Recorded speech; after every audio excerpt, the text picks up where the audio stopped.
Me quedé viuda a los 34 años, 6 hijos pequeños, una casita prestada en el rancho y una promesa taladrándome la cabeza. Mientras tenga fuerzas, ninguno de ellos dormirá con hambre. Esa noche lloré bajito, mirando la alacena casi vacía. Carlos, de 12 años, respiraba con fuerza en el colchón junto a sus hermanos. La pequeña Luisa, de 4 meses, mamaba sin saber que el mundo se había volteado de cabeza. En la mañana, me sequé las lágrimas y me dije a mí misma en el espejo roto: Guadalupe, el tiempo de llorar se acabó. Ahora es tiempo de trabajar. Molí maíz, hice gorditas, piloncillo. Amarré a la bebé a mi espalda, me puse el canasto en la cabeza y caminé los 6 kilómetros hasta el centro de Irapuato, en Guanajuato. Toqué puerta por puerta. Muchas ni siquiera abrieron. Otras me miraban con lástima. Pobrecita, la viuda del peón. Pobrecita no. Yo quería vender. A media mañana, doña Rosa, la viuda, me llamó para lavar ropa. Acepté. Regresé con el canasto vacío, unos cuantos pesos en el bolsillo y la mesa con algo para poner. 3 días después del entierro, el ranchero tocó a la puerta. 2 meses para salir de la casa. El plazo se me metió como una piedra. En la noche, la fiebre se extendió por los niños. 7 días de sarampión. Cuando la última frente se enfrió, me desmoroné en el umbral. Carlos, el mayor, se sentó a mi lado. Mamá, lo vamos a lograr. En el mercado, un hombre de traje, el doctor Álvaro, se detuvo en mi puesto. Compró pan, elogió el esmero e insinuó un arreglo sucio. Mi cara se me puso caliente. Respondí firme: si es para limpiar, yo limpio. Si es para cocinar, yo cocino. Pero mi dignidad no está a la venta. Me fui con el alma ardiendo y la urgencia taladrando más fuerte. Esa noche, todos dormían, y yo me quedé mirando el anillo fino de oro, herencia de mi suegra. Quitarlo del dedo me dolió más de lo que podía expresar. En la madrugada, amarré a Luisa a mi espalda y caminé hasta la joyería de la calle Hidalgo. El dueño pesó la pieza. Me preguntó si estaba segura. Tengo 6 certezas, respondí. Salí con los billetes envueltos en mi sostén y la marca blanca en el dedo. Un luto dentro del luto. Compré arroz, frijoles, maíz, tocino, café y leche. Y cuando el olor subió de la cocina, también vino un recuerdo: el caso de cobre de mi mamá y la voz de mi abuela Benita. Un buen dulce se hace con paciencia, siempre en la misma dirección. En ese instante, lo entendí. El pan y las gorditas ya sostenían el día, pero era la cajeta la que podía cambiar nuestra suerte. Encendí el fuego, revolví sin parar, y el caso empezó a cantar. Fue ahí, en el corazón del Bajío mexicano, donde mi historia comenzó de verdad. El aire en la oficina de don Álvaro era frío, un brutal contraste con el sol inclemente que castigaba las calles de Irapuato afuera. El cuero del sillón en el que María Guadalupe Hernández estaba sentada era liso y gélido, y sentía cada centímetro de su rigidez a través de la tela fina de su vestido deslavado. El olor a puros caros y a madera pulida flotaba en el aire, un aroma a riqueza que le parecía extraño, casi ofensivo. Don Álvaro, un hombre cuyo cuerpo se había rendido a la prosperidad, la observaba desde el otro lado de la imponente mesa de caoba. Sus ojos pequeños y astutos recorrían el rostro de ella, deteniéndose en sus facciones cansadas, en los círculos oscuros bajo sus ojos y en la dignidad terca a la que se negaba a renunciar. Guadalupe, comenzó, la voz untuosa como el aceite que probablemente importaba de España. Lamento sinceramente su pérdida. José era un buen hombre, un trabajador. Una tragedia, sin duda. Ella solo asintió, con las manos firmemente unidas en su regazo. Las palabras de condolencia eran vacías, un mero preludio para lo que sabía que vendría a continuación. Él no la había llamado allí por compasión. Hombres como don Álvaro no desperdiciaban su tiempo con el dolor de los demás, a menos que pudieran sacar provecho de ello. 6 hijos, continuó, moviendo la cabeza con una falsa conmiseración. Es una carga pesada para una mujer tan joven y desamparada. ¿Cómo va a sobrevivir Guadalupe? Irapuato puede ser una ciudad de oportunidades, pero también es un lugar cruel para quien no tiene nada. Su silencio lo animó. Se inclinó hacia adelante, el peso de su cuerpo haciendo que la silla crujiera. Tengo una propuesta para usted, una solución para todos sus problemas. Hizo una pausa dramática, como si estuviera ofreciendo un tesoro. Es usted una mujer bonita, a pesar del cansancio, y yo soy un hombre generoso. Puedo darle una casa, comida en la mesa para sus hijos, ropa, todo lo que necesite. No tendrá que preocuparse por nada. Guadalupe levantó la barbilla, y por primera vez desde que había entrado en esa sala, sus ojos se encontraron directamente con los de él. Eran ojos marrones, profundos, que habían visto el amor, el nacimiento y, recientemente, la muerte. No vacilaron. ¿Y cuál sería el precio, don Álvaro? Su voz salió firme, más fuerte de lo que esperaba. Una sonrisa lenta y depredadora se extendió por su rostro. El precio es su compañía, su gratitud. Sería mi protegida, ¿entiende? La palabra flotó en el aire, cargada de un significado sórdido e inconfundible. La humillación, caliente y amarga, subió por la garganta de Guadalupe. Pensó en José, en su rostro honesto y en sus manos callosas de tanto trabajar. Pensó en sus 6 hijos, en sus rostros inocentes que la esperaban en casa. La memoria de ellos fue como una armadura. Se levantó lentamente, el cuerpo erguido, la columna vertebral rígida como una varilla de acero. El movimiento fue tan lleno de una gracia inesperada y desafiante que don Álvaro se echó hacia atrás ligeramente en su silla. «Le agradezco su preocupación, señor», dijo ella. La formalidad en su voz fue como una bofetada. «Pero la memoria de mi marido y el respeto por mis hijos no están a la venta, ni por una casa, ni por todo el oro de Guanajuato». Se dio la vuelta, sin esperar una respuesta, y caminó hacia la puerta. Cada paso fue deliberado, medido. No corrió. No demostró el miedo o la rabia que hervían dentro de ella. Al abrir la pesada puerta de madera, sintió la mirada de él en su espalda. Una mezcla de sorpresa y desprecio. «Se va a arrepentir de esto, Guadalupe», gritó él detrás de ella. «Usted y sus hijos van a pasar hambre. Y cuando eso suceda, no venga a tocar a mi puerta». Ella no miró atrás. Cerró la puerta suavemente y al salir al opulento pasillo, respiró hondo, como si estuviera emergiendo de aguas turbias. Afuera, el sol la golpeó con toda su fuerza, pero por primera vez ese día no se sintió opresor, se sintió purificador. Salió humillada, sí, pero con la única cosa de valor que aún poseía intacta, su dignidad. Y eso, ella lo sabía, tendría que ser suficiente. El camino de regreso a casa era un borrón de calles polvorientas y fachadas coloridas que habían perdido su brillo. El sol del mediodía caía fuerte sobre el asfalto, creando ondas de calor que distorsionaban el mundo a su alrededor. Para Guadalupe, era como si la propia ciudad se estuviera burlando de ella, con su vitalidad y su ruido indiferentes a la tormenta que se formaba en su alma. Las palabras de don Álvaro resonaban en su mente, cada sílaba una pequeña piedra lanzada contra su frágil armadura de orgullo. «Van a pasar hambre». Aceleró el paso, el rebozo andrajoso envolviendo sus hombros con más fuerza, como si pudiera protegerla no del sol, sino del futuro incierto que la esperaba. La casita donde vivía, alquilada con los últimos ahorros, parecía más lejana que nunca. Al doblar la esquina de su calle, la visión de su casa la golpeó con una nueva ola de dolor. Era allí donde José solía sentarse en el porche al atardecer, el cuerpo cansado después de un día de trabajo en la plantación de fresas, pero la sonrisa siempre presente cuando veía a los niños correr a recibirlo.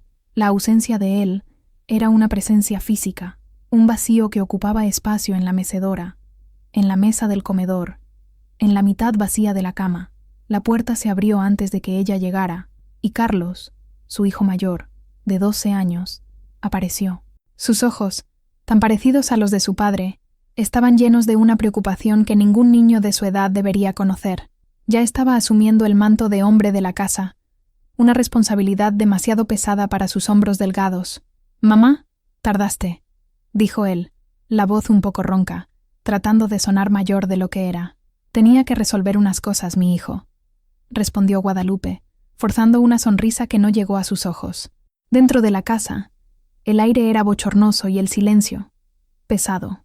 Mariana, de 10 años, estaba sentada en el suelo, meciendo a la pequeña Luisa, la bebé de 4 meses, que se quejaba, a punto de despertar. Juan y Ana, los gemelos de 8 años, jugaban silenciosamente con piedritas en la esquina de la sala, y Pedro, de 6, miraba por la ventana, el rostro manchado de polvo y aburrimiento. 6 rostros, 6 futuros, 6 corazones que dependían enteramente de ella.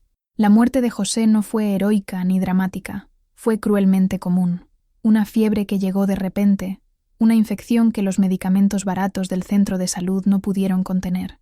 En 3 días, el hombre fuerte y vibrante que era el centro de su universo se había ido, dejando atrás un silencio ensordecedor y un montón de deudas. Guadalupe, a los 34 años, ya no era una esposa, era una viuda, una estadística. Miró a sus hijos. La risa de ellos que antes llenaba la casa ahora parecía contenida, como si tuvieran miedo de hacer demasiado ruido, de perturbar la tristeza que se había instalado en cada rincón.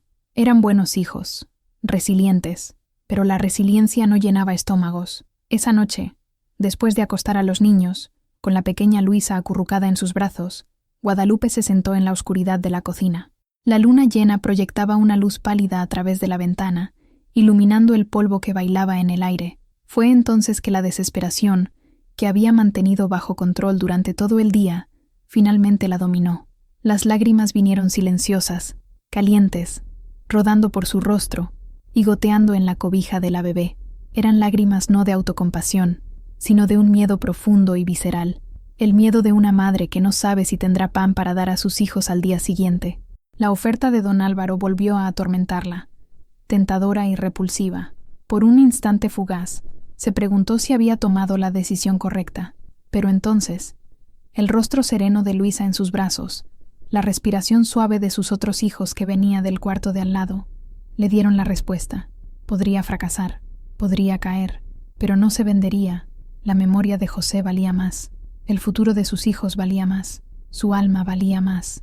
La mañana siguiente amaneció con la misma luz implacable del día anterior. El sol abrasador de Guanajuato no ofrecía tregua, y para Guadalupe solo iluminaba la dura realidad de su situación.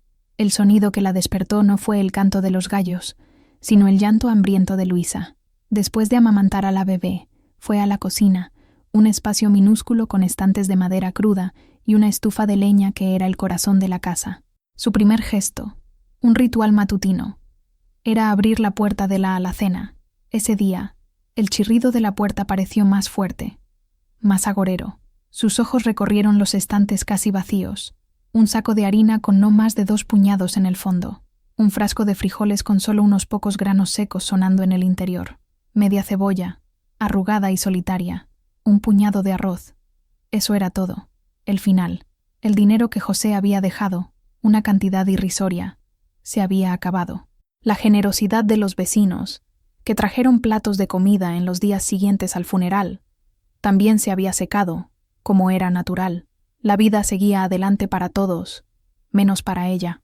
Carlos entró en la cocina, sus pies descalzos haciendo un suave ruido en el piso de cemento. Miró la alacena abierta, y luego el rostro de su madre. No necesitaba preguntar. La desolación estaba estampada en sus ojos. «No tengo mucha hambre hoy, mamá», mintió él, la voz baja. Mariana apareció detrás de él, ya con Ana y Juan a remolque. Ella entendió la situación al instante. «Podemos beber solo atole de agua hoy. Sin leche», sugirió ella, tratando de ser servicial, tratando de aliviar la carga que veía en los hombros de su madre. El corazón de Guadalupe se rompió en 1000 pedazos. Sus hijos, tan pequeños, ya estaban aprendiendo a negar su propia hambre para ahorrarle. La humillación de no poder proveer, de ver la preocupación en sus rostros infantiles, era un dolor físico, más agudo que cualquier hambre que ella misma pudiera sentir. Cerró la puerta de la alacena lentamente, el sonido resonando el vacío en su estómago y en su corazón. «No se preocupen», dijo ella, la voz un poco temblorosa, pero esforzándose por sonar confiada. «Hoy vamos a comer. Yo me las voy a ingeniar». Tomó la pequeña olla de barro donde guardaba las monedas. Vació el contenido en la palma de la mano. Algunas monedas de poco valor. No era suficiente ni para 1 kilo de tortillas. La frase de don Álvaro regresó. Un susurro venenoso en su mente. «Usted y sus hijos van a pasar hambre». La rabia la inundó. Una furia fría y determinada. Se negaba a dejar que la profecía de ese hombre se hiciera realidad. No era débil. Era hija de mujeres fuertes, nieta de campesinas que enfrentaron sequías y revoluciones. La sangre de ellas corría en sus venas. Miró sus manos. No eran las manos de una dama, eran manos de una trabajadora. Agrietadas, callosas, pero fuertes. las manos que habían cuidado de un marido enfermo, que habían dado a luz a 6 hijos, que habían lavado, cocinado y cosido por años. Esas manos no se quedarían quietas. En ese momento, en medio de la desesperación y el silencio de la alacena vacía, una decisión se formó. Tenía una última cosa, un último tesoro. No era mucho, pero era un comienzo, era un sacrificio. Y estaba lista para hacerlo. En la pequeña caja de madera que guardaba al lado de su cama, entre algunas cartas amarillentas de José y un mechón de cabello del primer corte de Carlos, estaba su anillo de bodas. No era una joya extravagante, era una alianza simple de oro, un poco gastada por el uso diario, con la fecha de su boda grabada por dentro. Era un círculo ininterrumpido, el símbolo de un amor y de una promesa que la muerte había roto. Guadalupe tomó el anillo, el metal frío contra la piel caliente de su palma. Lo giró entre los dedos, la luz de la mañana reflejándose en su superficie pulida. Cada rasguño contaba una historia: el nacimiento de un hijo, la construcción de una pared, la celebración de un aniversario. Era la materialización de 14 años de su vida. Vender ese anillo parecía una traición, un sacrilegio. Era como vender un pedazo de su propia alma. Pero entonces oyó el sonido de la risa contenida de Pedro que venía de la sala y el llanto suave de Luisa, que comenzaba a sentir hambre de nuevo. El sonido de sus hijos, el sonido de la vida, era más poderoso que el silencio del pasado. El anillo era un símbolo de un amor que se había ido. Sus hijos eran la personificación viva y hambrienta de ese mismo amor. La elección era dolorosa, pero clara. Con el corazón pesado, se puso el rebozo y salió de la casa, diciéndole a Carlos que cuidara de sus hermanos. El camino hasta el centro de Irapuato, hasta la calle Hidalgo, donde estaban las joyerías, fue una peregrinación de luto. Mantenía la mano cerrada en el bolsillo, el anillo presionado contra sus dedos, como si temiera que pudiera escapar. La joyería era pequeña y oscura. El hombre detrás del mostrador, con gafas gruesas y una mirada aburrida, apenas levantó los ojos cuando ella entró. El tintineo de la campana encima de la puerta pareció anunciar su derrota. «¿Sí?», murmuró él. Con la mano temblorosa, Guadalupe abrió la palma y mostró el anillo. «Me gustaría vender esto». El joyero tomó el anillo con una pinza, como si fuera un objeto sin importancia. Lo examinó bajo una lupa. Lo pesó en una pequeña balanza digital y hizo algunos cálculos en un pedazo de papel. Todo el proceso fue frío, mecánico, desprovisto de cualquier emoción. Para él, aquello era solo un pedazo de metal. Para ella, era el fin de una era. «Le puedo dar 400 pesos», dijo él, finalmente, con la voz desinteresada. Guadalupe sabía que valía más, pero no estaba en posición de regatear. Vio el hambre en el rostro de sus hijos, no los números en una balanza.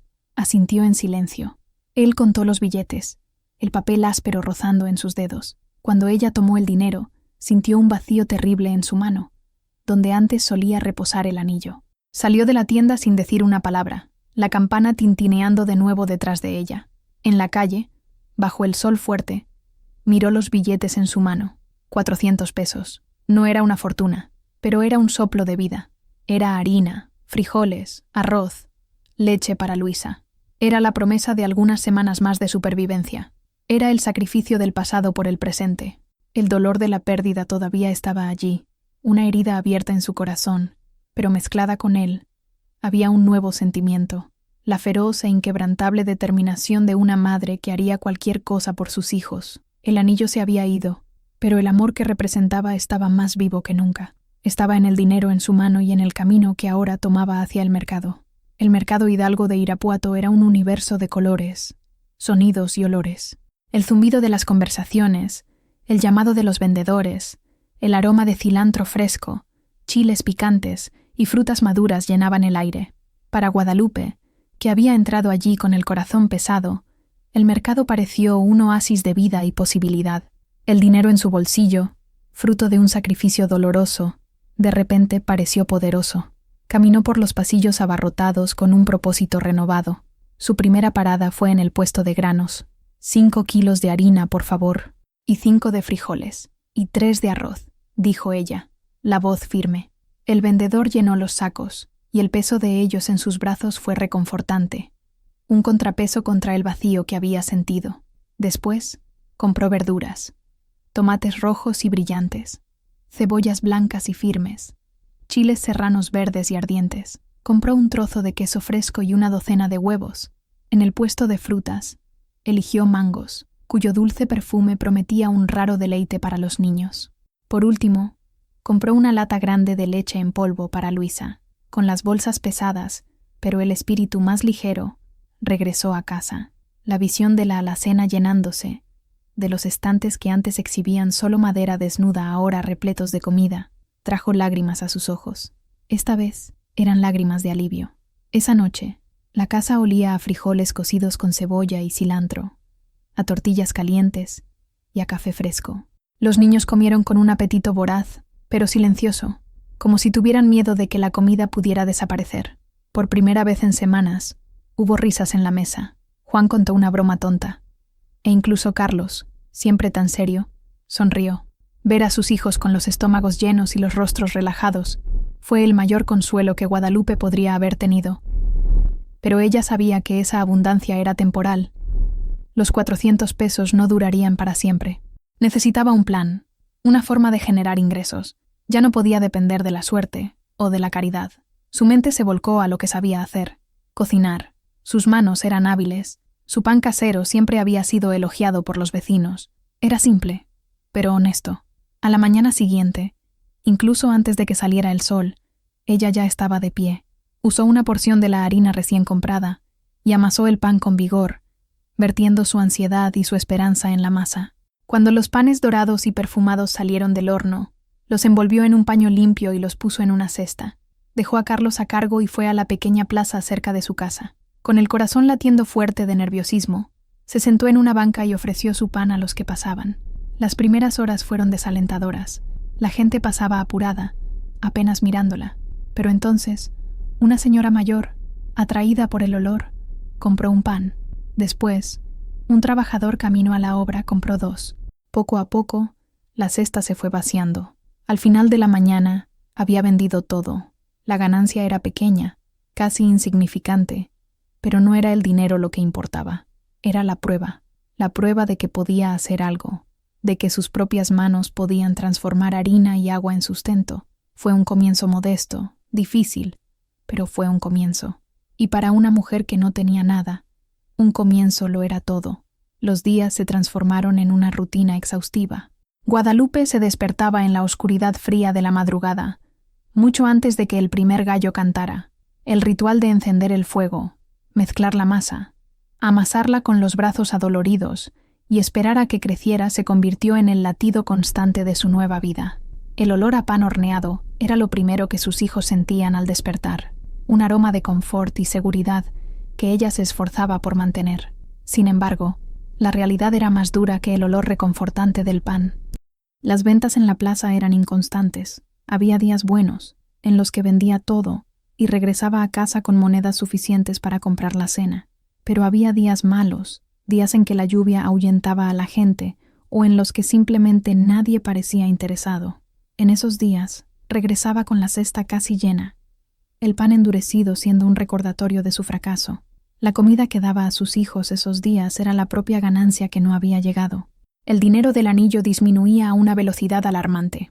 Cada saco de harina comprado, cada trozo de leña para el horno, era un drenaje en sus recursos limitados. La ansiedad era una compañera constante, un nudo en su estómago que ni el pan caliente podía deshacer. Contaba las monedas todas las noches, la pequeña pila pareciendo encogerse ante sus ojos. La sombra de don Álvaro y su siniestra profecía se cernían sobre ella. Cada mirada de lástima de un vecino, cada vez que sus hijos miraban con deseo los dulces en el escaparate de una tienda, era una puñalada a su orgullo. Se acordaba de su arrogancia, de su certeza de que ella regresaría arrastrándose. La memoria la llenaba de una rabia fría que la impulsaba, pero también la agotaba. Una tarde, al regresar a casa con la cesta a medio llenar, encontró al casero esperando en la puerta. Era un hombre delgado, de rostro severo, que no perdía el tiempo con amabilidades. «Guadalupe», dijo él sin rodeos, «la renta está atrasada 2 semanas. Lo sé, señor Ramírez. Le voy a pagar, lo juro. Las cosas han estado un poco difíciles», comenzó ella, la voz suplicante. «Las cosas están difíciles para todo el mundo», la interrumpió. Yo no administro una caridad. Necesito el dinero. Le doy hasta el final de la semana. Si no paga, usted y sus hijos tendrán que irse. Se dio la vuelta y se fue, dejándola paralizada en la puerta. El final de la semana. Eran solo 4 días. No tenía el dinero, ni cerca de eso. La desesperación que había pensado haber vencido regresó con toda su fuerza, helada y paralizante. Miró dentro de su casa, a los niños jugando, ajenos a la tormenta que se acercaba.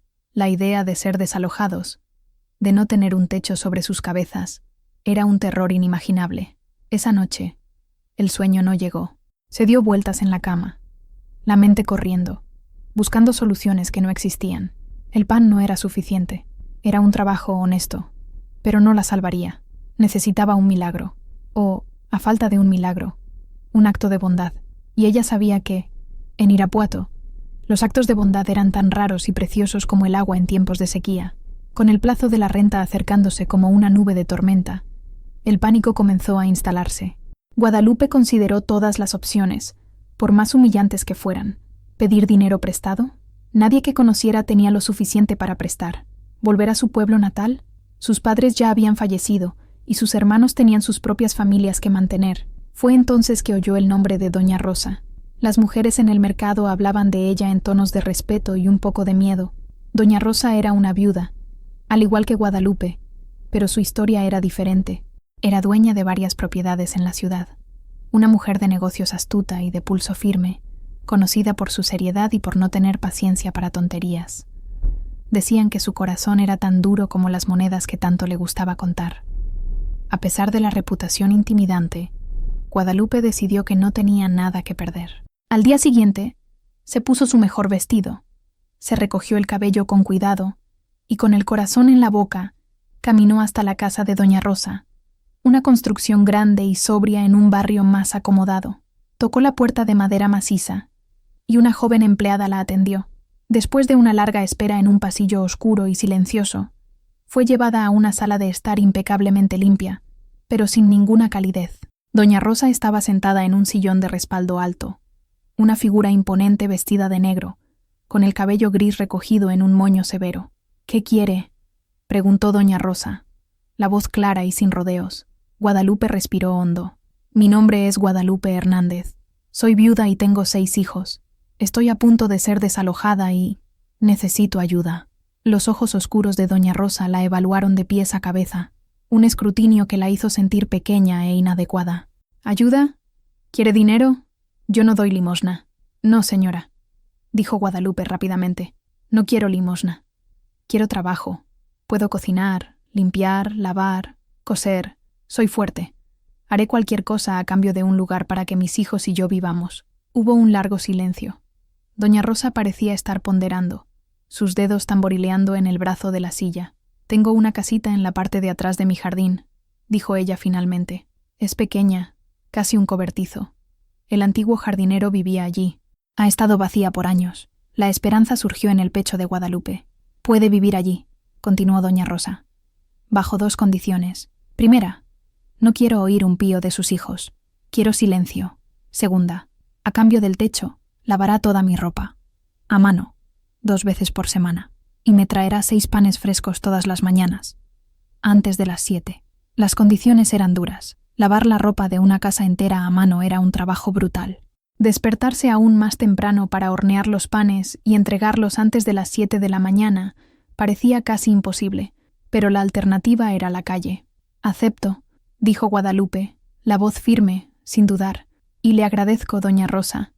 No sabe lo que esto significa para mí». Doña Rosa solo hizo un gesto de desdén. «Esto no es caridad, es un negocio. Si falla un solo día, estará fuera. ¿Entendido?» «Entendido, señora», respondió Guadalupe. Salió de esa casa con una mezcla de alivio abrumador y aprensión. Doña Rosa no era una salvadora de corazón blando. Era una negociante implacable, pero había ofrecido una tabla de salvación, por más áspera que fuera. Esa misma tarde, con la ayuda de Carlos y algunos vecinos, Guadalupe mudó sus pocas pertenencias a la casita en la parte de atrás del jardín de Doña Rosa. Era, de hecho, pequeña y húmeda, pero era un techo. Era seguridad. Era un nuevo comienzo. construido sobre la base de un trabajo arduo y de la severidad de una mujer que, sin saberlo, acababa de salvar a su familia. La vida en la casita de atrás era un ciclo implacable de trabajo. Los días de Guadalupe comenzaban a las 3 de la mañana, en la oscuridad fría y silenciosa. El primer sonido era el crepitar de la leña en la pequeña estufa, seguido por el trabajo rítmico de sus manos en la masa de pan. Trabajaba en silencio, consciente de la orden de doña Rosa sobre el ruido. A las 6:30, con los 6 panes dorados y calientes envueltos en un paño, cruzaba el jardín bien cuidado y los dejaba en la puerta de la cocina de la casa principal, como una ofrenda silenciosa. Después, comenzaba la segunda parte de su día: despertar a los niños, vestirlos, darles un desayuno simple y prepararlos para la escuela. Carlos y Mariana eran una gran ayuda, cuidando de los hermanos más pequeños mientras ella se preparaba para la tarea más pesada: la lavandería. 2 veces por semana, la empleada de doña Rosa traía cestos enormes de ropa. Guadalupe pasaba horas encorvada sobre la pila de piedra en la parte de atrás del jardín, las manos sumergidas en agua fría y jabón fuerte. Tallaba sábanas, toallas, vestidos pesados, las articulaciones de los dedos doliendo, la piel poniéndose roja y arrugada. El sol fuerte de Irapuato le daba en la espalda, y el sudor se mezclaba con el agua del lavado.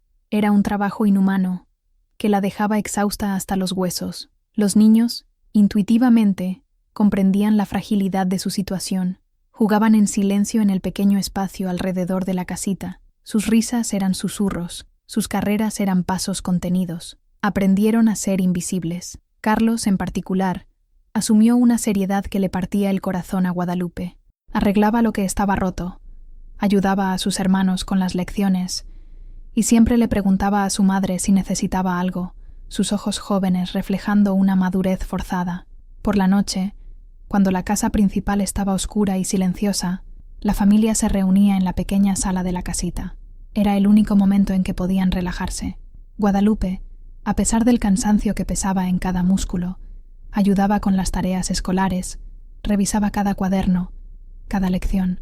La educación de sus hijos era la única luz que veía al final del túnel, su única esperanza de que tuvieran una vida diferente a la suya. Doña Rosa rara vez hablaba con ella. A veces, Guadalupe la veía observando desde la ventana de la cocina, el rostro impasible. Nunca le ofreció una palabra de aliento, pero tampoco se quejó. Los panes siempre estaban en la puerta, la ropa siempre estaba limpia y colgada en el tendedero. El acuerdo se estaba cumpliendo. Los meses pasaron en esta rutina agotadora. Guadalupe se puso más delgada, su rostro más surcado por el cansancio, pero había una nueva fuerza en su mirada. Era la fuerza de la resistencia, la resiliencia de una planta del desierto que aprende a sobrevivir con lo mínimo. No tenía tiempo para sentir lástima de sí misma. Cada pan horneado, cada pieza de ropa lavada, era un pequeño acto de desafío contra el destino que había intentado aplastarla. La vida era dura, sí, pero era suya.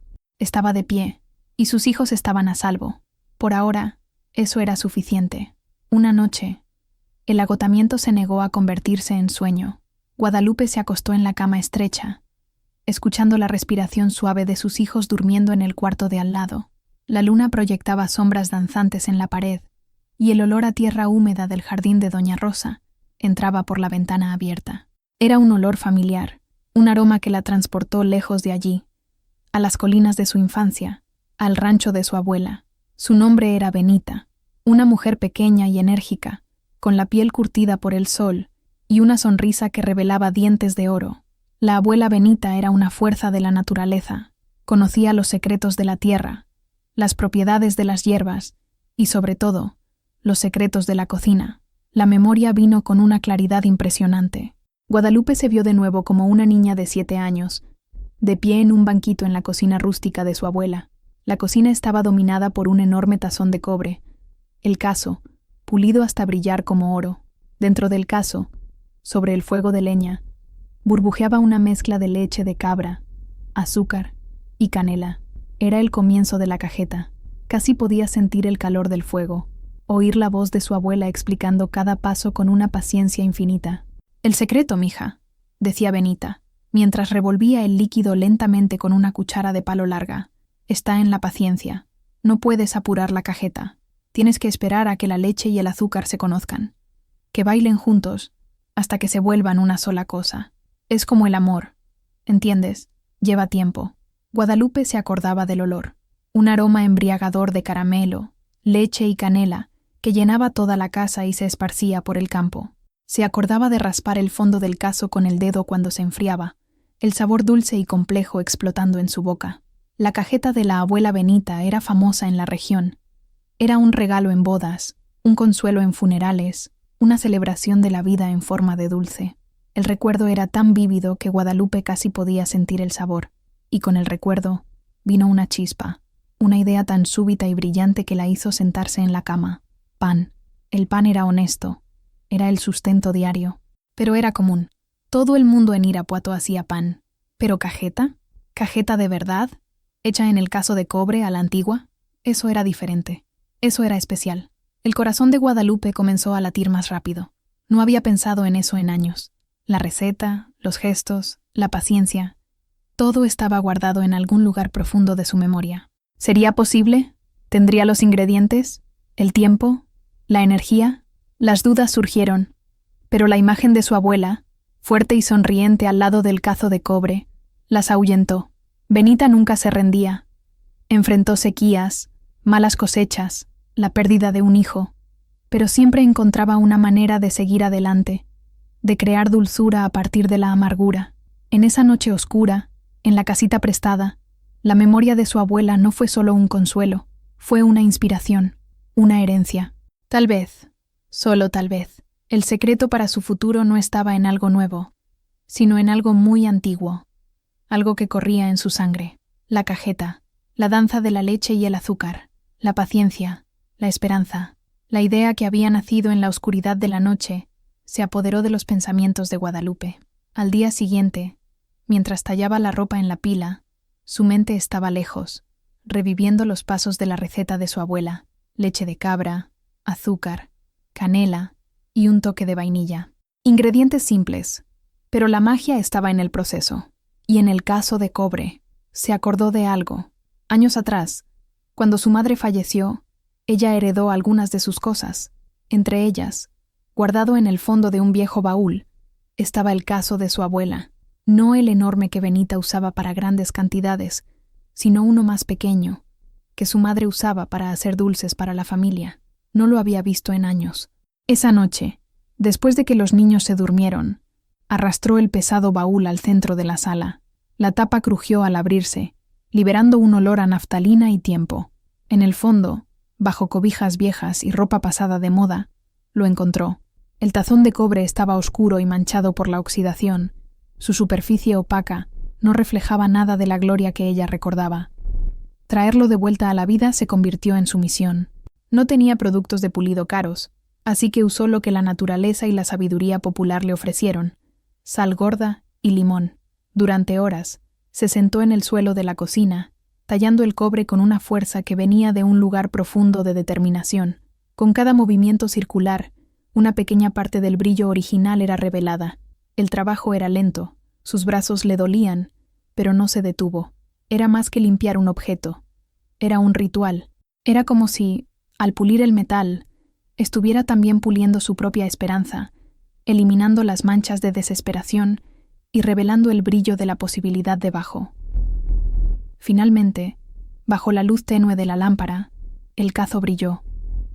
No era perfecto. Todavía tenía las marcas del tiempo, pero estaba vivo, su tono rojizo y dorado reflejando la luz con una calidez propia.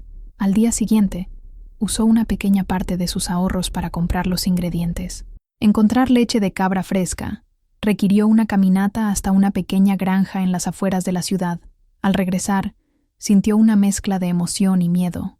Preparó el fuego, colocó el cazo sobre la llama y vertió los ingredientes, y entonces comenzó a revolver. El movimiento era familiar, instintivo, la cuchara de palo girando lentamente, siempre en la misma dirección, impidiendo que el azúcar se quemara en el fondo. El olor comenzó a esparcirse. Primero, el aroma fresco de la leche, luego la dulzura de la canela, y finalmente, la fragancia rica y profunda del caramelo formándose. El olor llenó la pequeña casita. un perfume que era a la vez nuevo y antiguo.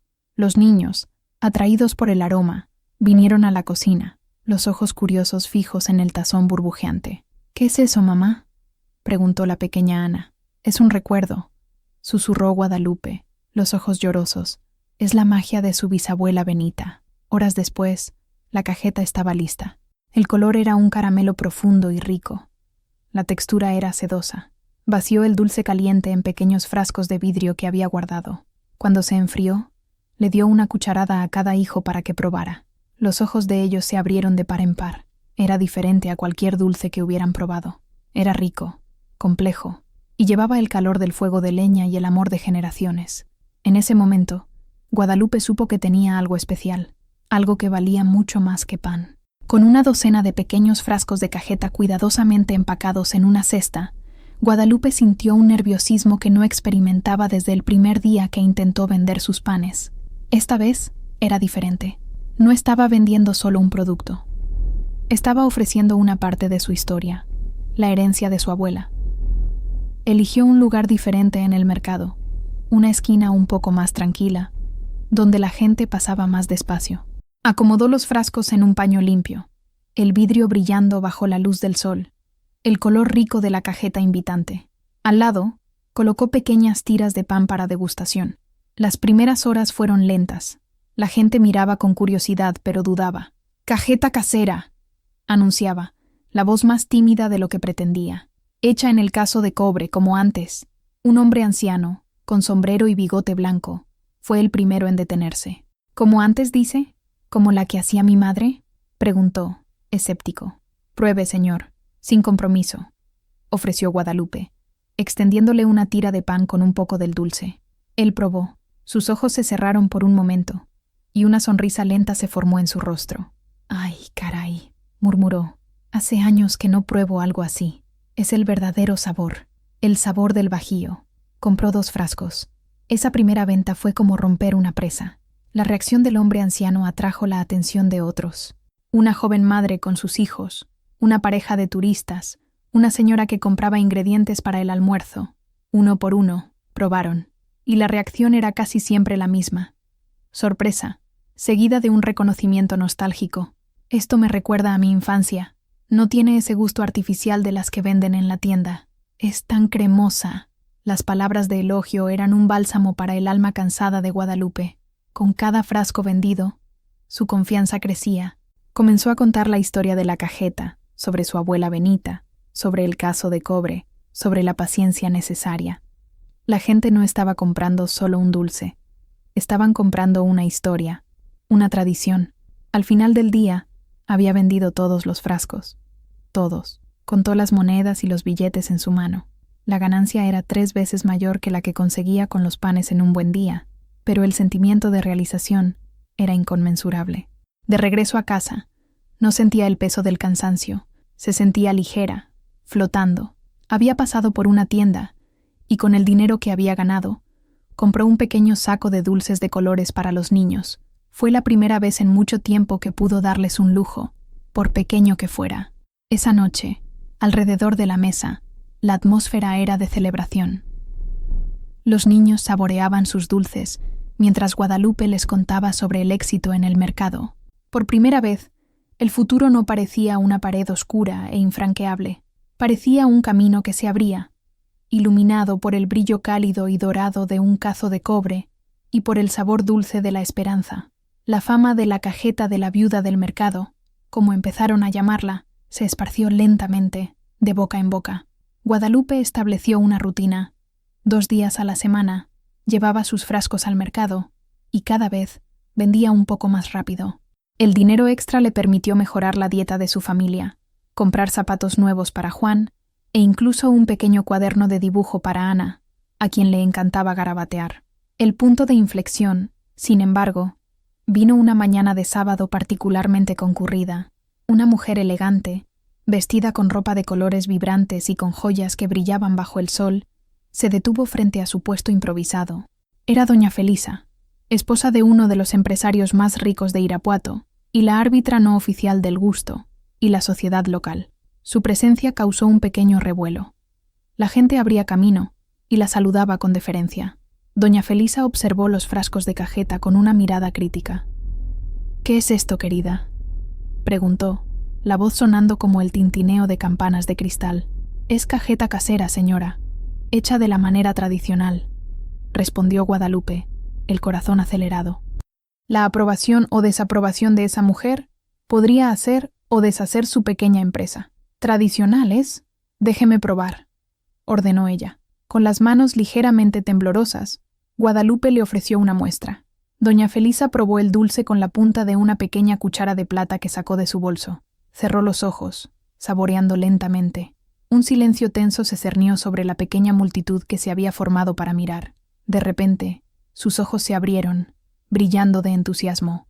«¡Divino!», exclamó ella, la voz resonando por la plaza. «Esto es absolutamente divino. Es como un poema en la boca. Querida, qué talento tiene. Esto me recuerda a la cajeta que mi abuelita solía hacer en su rancho en Celaya». Guadalupe sintió que su rostro se enrojecía de alivio y orgullo. Doña Felisa se volvió hacia su acompañante. «Quiero todo», anunció ella. «Voy a dar un bautizo para mi nieto el próximo fin de semana, y esto será el detallito perfecto. Quiero 50 frascos». «¿Puede hacerlo? 50 frascos». El número era aterrador. Sería más de lo que había producido en un mes entero. Requeriría noches sin dormir y cada gota de su energía. «Sí, señora», respondió Guadalupe, la voz firme, a pesar de la tormenta de emociones dentro de ella. «Puedo hacerlo». «Excelente», dijo doña Felisa. Le pagó a Guadalupe un adelanto generoso, una cantidad de dinero mayor de la que Guadalupe jamás había sostenido en sus manos. «Entregue en mi casa el sábado por la mañana. No se atrase».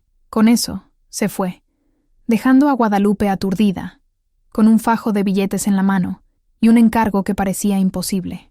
La noticia del respaldo de doña Felisa se esparció por el mercado como fuego en paja seca.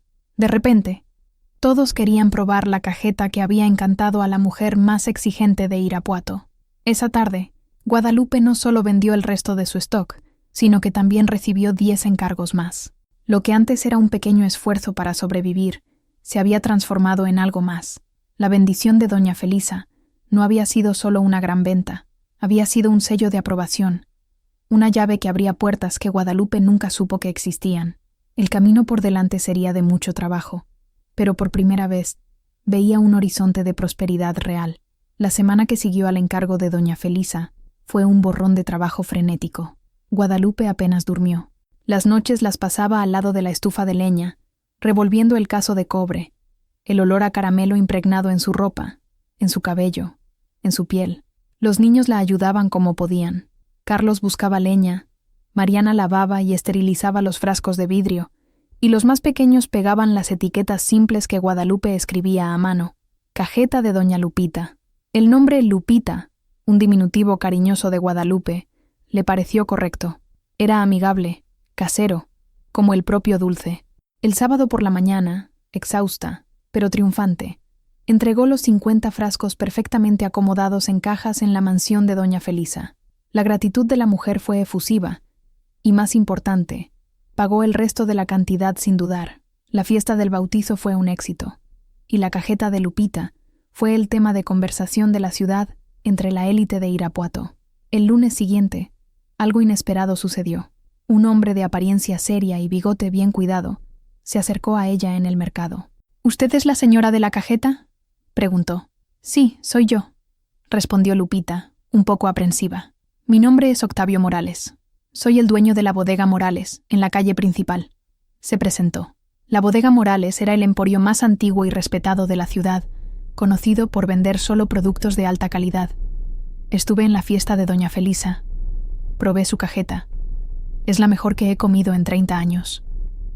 El corazón de Lupita dio un salto. «Me gustaría vender sus productos en mi tienda», dijo don Octavio, yendo al grano. «La gente está preguntando. Si puede proporcionarme 20 frascos por semana para empezar, los pondré en mis estantes». Aquello era un nuevo nivel. Vender en el mercado era una cosa. Tener su producto en una tienda establecida, junto a marcas conocidas, era otra completamente diferente. Era el paso de la informalidad al comercio legítimo. «Yo no sé, señor», dudó Lupita. «Soy solo yo. ¿Y mi cocina es tan pequeña? Piénselo. dijo don Octavio, entregándole una tarjeta con su dirección.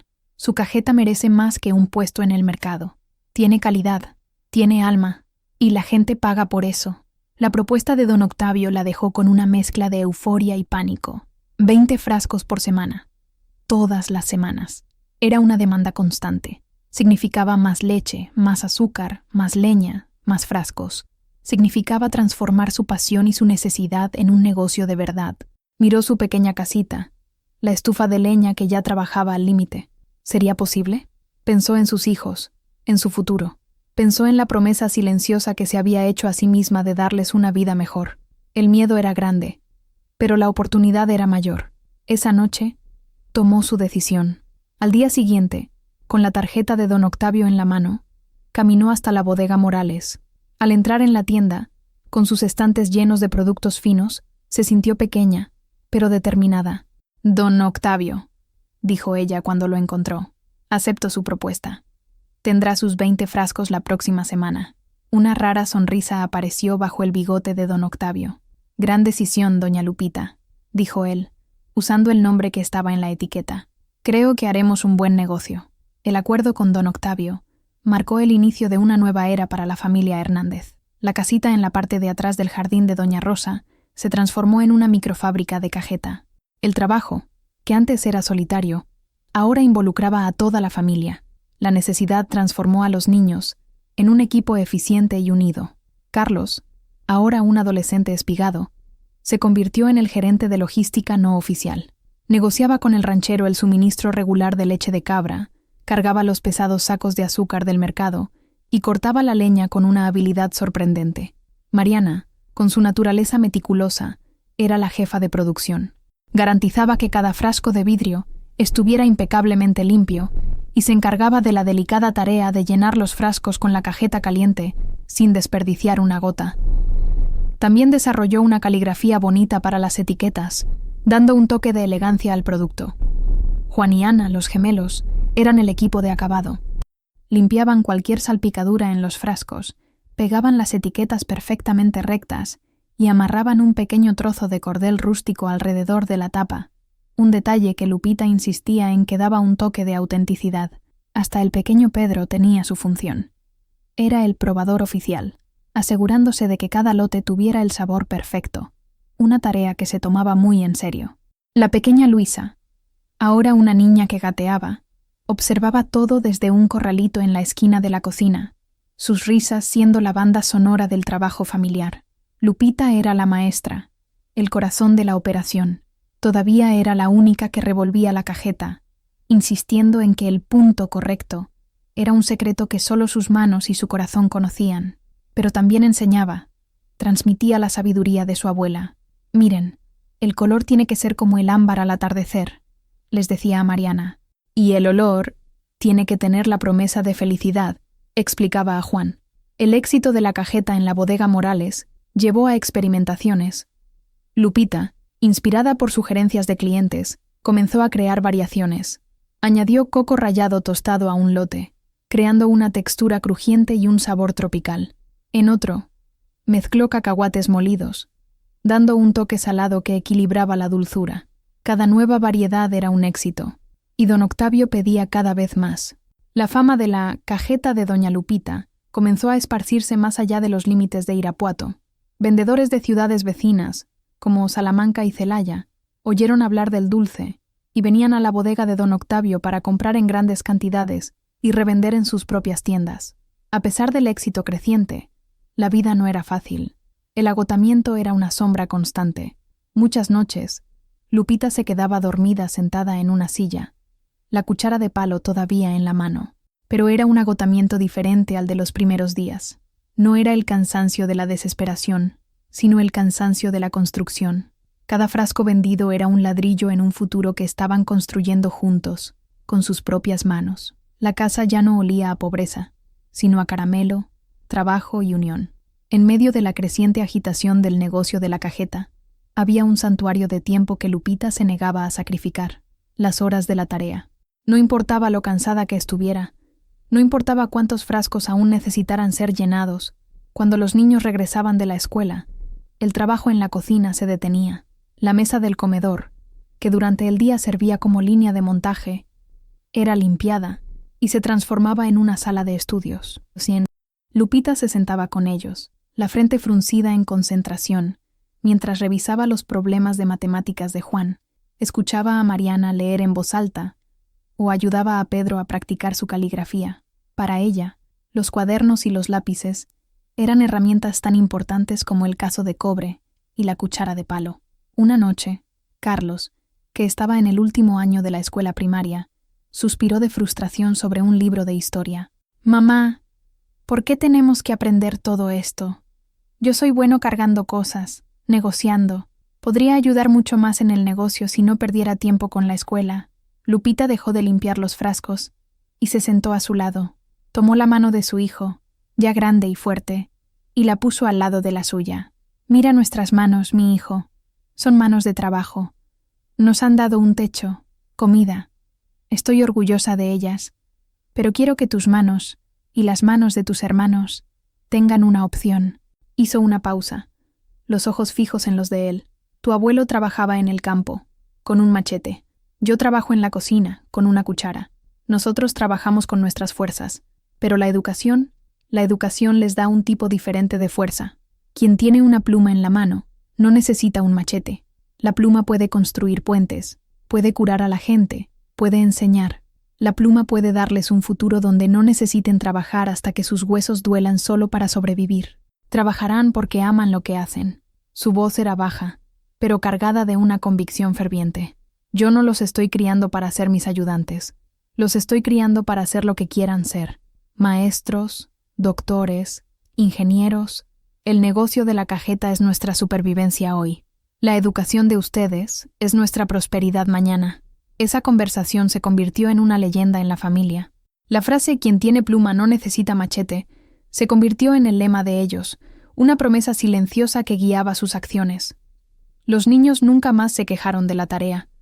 Estudiaban con una nueva determinación, entendiendo que cada lección aprendida, cada libro leído, era un paso lejos de la precariedad que habían conocido. Lupita continuó trabajando incansablemente, pero ahora su trabajo tenía un propósito aún mayor.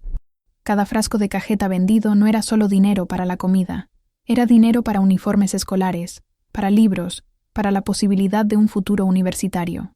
La dulce fragancia de caramelo que llenaba su casa era, para ella, el olor del futuro de sus hijos, siendo cocinado lentamente, con paciencia y amor. Los años pasaron, marcados por el ritmo de las estaciones y por la producción constante de cajeta. La pequeña casita en la parte de atrás del jardín de Doña Rosa, que un día había sido un refugio, comenzaba a parecer apretada, casi claustrofóbica. Cajas de frascos de vidrio apiladas en las esquinas, sacos de azúcar debajo de las camas, el olor a caramelo permanentemente impregnado en cada pared. La familia y el negocio habían crecido, pero su espacio, no. Lupita comenzó a soñar. Al principio, era un pensamiento tímido, casi una fantasía, el sueño de tener su propia casa, un lugar que no fuera prestado, donde sus hijos pudieran reírse fuerte sin miedo a molestar, donde ella pudiera tener una cocina lo suficientemente grande para su negocio, separada del espacio de su familia. Comenzó a ahorrar con una disciplina feroz. De cada ganancia, separaba una pequeña cantidad. Abrió una cuenta en el banco, un paso que la llenó de un orgullo inmenso. La pequeña libreta de ahorros se convirtió en su tesoro más preciado. La guardaba junto con las cartas de José y los mechones de cabello de sus hijos. Era un testamento de su trabajo, la prueba tangible de que su sueño estaba, lentamente, volviéndose posible. Todos los domingos, en su único día libre, caminaba por los barrios de Irapuato, ya no como una viuda desesperada, sino como una mujer de negocios en busca de oportunidades. Miraba los terrenos vacíos, los letreros de «se vende», imaginando. Imaginaba un jardín para Luisa, un pequeño taller para Carlos, que había desarrollado un talento para arreglar cosas, y sobre todo, un cobertizo espacioso y aireado solo para la producción de la cajeta. Finalmente, lo encontró. Era un terreno en el barrio Las Américas, un área en crecimiento, ni muy lejos del centro, pero con espacio suficiente. El terreno era grande, con un árbol de jacarandá majestuoso en una de las esquinas. Era más caro de lo que esperaba, y el dinero en su cuenta de ahorros no era suficiente. Por meses trabajó el doble, aceptó más encargos, creó nuevos sabores, vendió en ferias de ciudades vecinas los fines de semana. La familia entera se unió en pro del objetivo común. Los niños renunciaron a pequeños lujos, ahorrando cada peso que ganaban en pequeños trabajos. El día en que finalmente tuvo el dinero suficiente, fue uno de los más felices de su vida. Fue a la oficina del agente de bienes raíces. No como la mujer intimidada que había entrado en la oficina de don Álvaro años antes, sino como una propietaria. Leyó cada palabra del contrato, hizo preguntas y con la mano firme firmó su nombre. María Guadalupe Hernández, propietaria. Al salir de la oficina con la escritura en la mano, no fue a casa, fue directo al terreno. Se detuvo bajo la sombra del jacarandá y miró ese pedazo de tierra. Era solo maleza y polvo, pero para ella era el lugar más bonito del mundo. Era la fundación de su futuro. Era la promesa de un hogar. Y por primera vez en mucho tiempo, se permitió llorar, no de tristeza o miedo, sino de una alegría tan profunda y abrumadora que parecía hacer que la tierra temblara bajo sus pies. La compra del terreno fue solo el comienzo.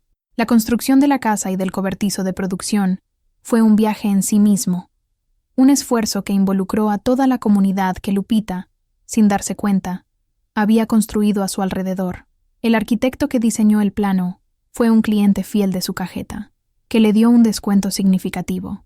El maestro de obras era padre de un compañero de escuela de Carlos y admiraba la determinación de Lupita. Los trabajadores de la construcción, muchos de los cuales compraban su pan en los primeros días, trabajaban con un esmero especial, sabiendo que estaban construyendo más que paredes. Estaban construyendo el sueño de una mujer a la que respetaban. Todos los días, después de la escuela y del trabajo, la familia Hernández iba al sitio de construcción. No se quedaban solo mirando, ayudaban. Carlos aprendió a mezclar cemento y a asentar ladrillos. Mariana pintaba las paredes con cuidado. Los gemelos ayudaban a cargar materiales más ligeros, y el pequeño Pedro era el encargado de llevar agua fresca a los trabajadores. Lupita estaba en todas partes. Cocinaba grandes ollas de comida para el equipo de construcción, garantizando que estuvieran bien alimentados. Aprendía los nombres de cada trabajador, preguntaba por sus familias, creaba un ambiente de camaradería y respeto. El sitio de construcción no era solo un lugar de trabajo, era un proyecto comunitario, alimentado con frijoles, tortillas y mucha cajeta. El momento más emocionante fue cuando las paredes del cobertizo fueron levantadas. Era un espacio amplio, con ventanas grandes que dejaban entrar la luz natural y un piso de cemento liso, fácil de limpiar. Lupita caminó por el espacio vacío, imaginando los grandes cazos de cobre que compraría, las mesas de acero inoxidable, los estantes que irían del suelo al techo. Era un palacio comparado con su pequeña cocina en la casita. La casa también tomó forma, sencilla, pero funcional. Un cuarto para los niños, uno para las niñas y un pequeño cuarto para ella. Una sala de estar lo suficientemente grande para que toda la familia se reuniera y, lo más importante, una cocina separada, solo para las comidas de la familia. Un lugar que no olería a trabajo, sino a hogar. El día de la mudanza fue una celebración. Doña Rosa, en un raro gesto de generosidad, prestó su camioneta para transportar los pocos muebles que tenían. Al despedirse, la anciana miró a Lupita, y por primera vez había un brillo de admiración en sus ojos severos. «Lo lograste, mujer», dijo, un elogio que valía más que 1000 palabras. En la primera noche en la casa nueva, no tenían muchos muebles. Cenaron sentados en el suelo de la sala, pero a nadie le importó. La casa estaba llena de ecos y del olor a pintura fresca, pero para ellos era el sonido y el olor de la victoria. Estaban en casa, un hogar construido no solo con ladrillos y cemento, sino con años de sudor, sacrificio, paciencia y el dulce e inquebrantable poder de la esperanza. La mudanza a la casa nueva en el barrio Las Américas consolidó el estatus de Lupita en la comunidad. Ya no era la pobre viuda o la mujer que vende dulces en el mercado. Se convirtió en Doña Lupita de la Cajeta, una empresaria respetada, un ejemplo de perseverancia. El nuevo cobertizo permitió que la producción aumentara exponencialmente. Compró 2 cazos de cobre más y contrató a sus primeras empleadas, 2 vecinas, madres solteras como ella lo había sido, a quienes se aseguró de pagar un salario justo y ofrecer horarios flexibles. El negocio, que había nacido de la necesidad de una sola familia, comenzaba ahora a sostener a otras. El nombre, Cajeta de Doña Lupita, se convirtió en sinónimo de calidad en toda la región del Bajío. La etiqueta, todavía simple, pero ahora impresa profesionalmente, era un sello de autenticidad. Don Octavio, de la bodega Morales, se convirtió en su mayor distribuidor y un amigo leal, siempre dándole consejos de negocios. El respeto que conquistó no era solo comercial. La gente la buscaba para pedir consejos. Jóvenes emprendedores querían saber su secreto. Mujeres en dificultades veían en ella una inspiración. Nunca se negaba a ayudar, siempre compartiendo su historia con humildad, enfatizando que su único secreto había sido el trabajo duro y la negativa a rendirse. Un día, una gran limusina negra se detuvo frente a su fábrica. Para su total sorpresa, quien salió del coche fue don Álvaro. Estaba más viejo, más canoso, y la arrogancia en su rostro había sido reemplazada por una expresión de cansancio. Había venido, dijo, a disculparse. Admitió que la había subestimado, que su dignidad y fuerza lo habían atormentado por años. Le ofreció una inversión, una sociedad para expandir el negocio a nivel nacional. Lupita lo escuchó pacientemente en su nuevo y modesto despacho. Cuando él terminó, ella sonrió, una sonrisa genuina, libre de cualquier amargura. «Agradezco la oferta, don Álvaro», dijo, con la misma calma de años atrás. «Pero como puede ver, me ha ido muy bien sola. Mi negocio es mi familia, y eso no está a la venta». La negativa, esta vez, no fue un acto de desafío desesperado, sino una declaración de independencia tranquila. Lo acompañó hasta la puerta, no como una viuda humillada, sino como su igual. Ese encuentro cerró un ciclo. La última sombra de su pasado, finalmente disipándose bajo la luz brillante de su presente. Doña Lupita ya no era definida por su pérdida o por sus dificultades, era definida por su creación, por su resiliencia, por el imperio de dulzura que había construido a partir de una olla de cobre y un corazón que se negó a endurecerse. Era, en todos los sentidos de la palabra, una dama, no por nacimiento o matrimonio, sino por conquista. Los años que siguieron fueron la cosecha de todo lo que Lupita había plantado. El negocio floreció, pero el mayor orgullo de su vida eran sus hijos. La promesa de la pluma se cumplió, superando sus sueños más audaces. Carlos, el niño serio que se había convertido en el hombre de la casa demasiado pronto, se graduó con honores en pedagogía. Se hizo maestro en la misma escuela primaria pública a la que había asistido, dedicando su vida a dar a otros niños de origen humilde la misma oportunidad que su madre le había dado. Era amado por sus alumnos, conocido por su paciencia y por su creencia inquebrantable en el poder de la educación. Mariana, la cuidadora nata, siguió su vocación y se hizo enfermera. Con sus manos gentiles y su corazón compasivo, trabajaba en el Hospital General de Irapuato, cuidando de los enfermos y ofreciendo consuelo a las familias, exactamente como un día había cuidado de sus hermanos menores. Juan, siempre curioso sobre cómo funcionaban las cosas, se convirtió en un mecánico de primera. Abrió su propio taller, un negocio próspero conocido por su honestidad y habilidad. Arreglaba los motores de la ciudad, con la misma precisión con la que un día pegaba las etiquetas en los frascos de cajeta. Ana, la artista de la familia, transformó su amor por el dibujo en una profesión. Se convirtió en una exitosa estilista y diseñadora, con su propio salón en el centro de la ciudad, un lugar conocido por su creatividad y buen gusto. Pedro, que había crecido amando la tierra, usó el conocimiento que adquirió para modernizar el pequeño rancho que proveía la leche de cabra para la familia. Se convirtió en un productor rural, implementando técnicas sostenibles y garantizando que la materia prima de la cajeta de Doña Lupita continuara siendo de la más alta calidad. Y Luisa, la bebé que había sido el catalizador de todo el viaje, creció inmersa en el mundo de los negocios de la familia. Estudió administración de empresas y, con un talento natural para el marketing y la innovación, asumió gradualmente el mando de la fábrica, preparándose para llevar el legado de su madre hacia el futuro. Los homenajes de la comunidad vinieron de forma natural y sincera. La escuela primaria donde Carlos daba clases inauguró una nueva biblioteca y la nombró Biblioteca María Guadalupe Hernández. Durante la ceremonia, el director habló sobre cómo la historia de Lupita enseñaba a los niños que la determinación y la educación eran las herramientas más poderosas para construir un futuro. Más tarde, el Ayuntamiento de Irapuato decidió honrarla de una forma aún más duradera. En la plaza principal, el corazón de la ciudad, instalaron una nueva banca de hierro forjado. En una pequeña placa de bronce estaba grabado: en honor a doña Lupita Hernández, cuyo dulce trabajo y espíritu inquebrantable enriquecieron nuestra ciudad. Ver a sus 6 hijos, todos exitosos, sanos y felices, y sentarse en la banca que llevaba su nombre, era para Lupita la prueba final de que cada sacrificio, cada noche sin dormir, cada lágrima derramada, había valido la pena. No había construido solo un negocio, había construido una dinastía de trabajo, decencia y amor. Los años dorados llegaron para doña Lupita. El cabello, antes negro como la noche, ahora era una corona de plata. Las arrugas en su rostro contaban la historia de su vida, líneas de preocupación suavizadas por incontables sonrisas. Le había pasado la gestión diaria de la fábrica a Luisa, pero su presencia todavía era el corazón de la empresa. Todas las mañanas, caminaba por el cobertizo, saludando a cada empleado por su nombre, y, ocasionalmente, todavía tomaba la gran cuchara de palo para revolver uno de los cazos, solo para sentir la magia suceder en sus manos una vez más. Sus días estaban llenos de la alegría de ser abuela.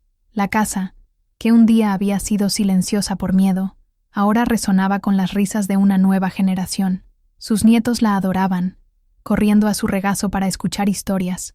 Ella no contaba solo cuentos de hadas, contaba la historia de una viuda con 6 hijos, de una alacena vacía, de un anillo de bodas vendido y de un cazo de cobre que guardaba un secreto de familia. Su tarde favorita la pasaba en la plaza principal, sentada en la banca con su nombre.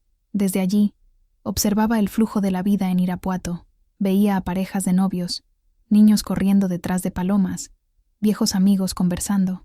A menudo, veía a turistas o locales deteniéndose en una de las tiendas cercanas para comprar un frasco de su cajeta. Una sonrisa serena brotaba en sus labios cada vez que eso sucedía. En una de esas tardes, mientras el sol poniente pintaba el cielo de tonos anaranjados y morados, su nieto más pequeño, hijo de Luisa, se sentó a su lado, saboreando una cucharada de cajeta de un pequeño frasco. «Abuela», dijo él, con la boca embarrada de dulce, «¿por qué tu cajeta es la mejor del mundo?» Lupita miró el rostro inocente del niño, un reflejo de todos los rostros que amaba. Lo abrazó y miró al horizonte, a las colinas que abrazaban la ciudad. «Porque no está hecha solo con leche y azúcar, mi querido», dijo, la voz suave como el propio dulce. «Tiene los ingredientes secretos. Tiene la fuerza de tu bisabuela Benita.